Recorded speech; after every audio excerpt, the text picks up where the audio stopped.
let's go to last week's shock inflation number, which killed off any chance of an interest rate cut this year and probably for next year as well. Now, we'll see the latest economic growth numbers this week, which again will be a test. As we've told you for a long time, the government spending has fuelled inflation and has held back the capacity of Australia's economy to grow even faster. Here's the previews of what's expected this week. The productive parts of our economy, private enterprise, they're depressed, while it's only non-productive government spending that's prevented our economy from drifting into a recession. So what now? Let's bring in the independent economist Warren Hogan, who's also been consistent in his warnings about inflation and our economy. Warren, always good to chat to you. Your own sense about this week's GDP numbers, they're expected to pick up a little, but the problem is that they're not growing anywhere near their long-term average. Yeah, good afternoon, Ross. Look, the economy is actually already at its capacity. That is at a rate of growth which is putting upward pressure on inflation, because whether it's the government trying to hire workers or private enterprise trying to get construction happening, whatever it is, there is competition which is putting upward pressure on prices. This is happening because we have little productivity in our economy, and that productivity needs to be based on private sector investment. So we got some good news last week. The CapEx numbers were much stronger than expected, and that was data centers fitting those out, which is good news because that is the future of our economy.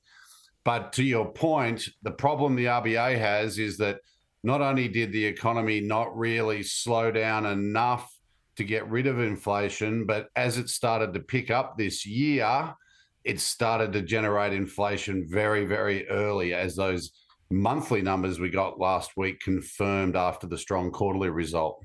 Okay, so what you're saying is if the economy tries to pick up, it actually right now is creating more inflation. And that can come about by consumer spending, that can come about by wage increases, that can come about by a whole bunch of things. But what we actually want is business, private enterprise, investing, making money, and as a result, making productive profits and paying productive taxes to the government. That's the thing that would actually get Australia going and also would help the government to afford the significant amount of spending that it's undertaken. Yeah, well, that's right. I mean, and the recently released productivity numbers that the ABS divided between effectively the market sector, or the private sector as we know it, and the non-market sector, which is both public service and government-funded private sector, i.e. the care economy, if you will.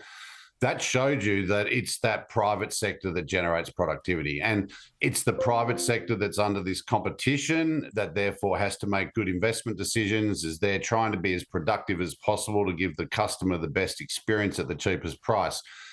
Now, we are not an economy that is being led by the private sector, at least we haven't been for a couple of years. We got some good news on CapEx last week.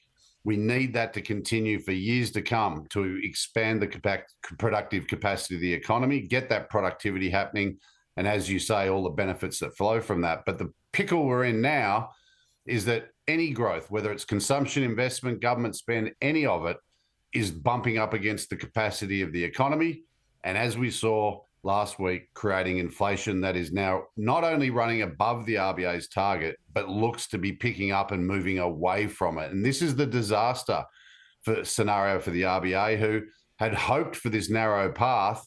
And I think last week we got evidence that the narrow path was not the right strategy. And the one issue here is also a wage price spiral, because if you get the inflation rate out at 3.8%, you know you've got wage claims coming, because the government has said it wants to keep wage increases real after inflation.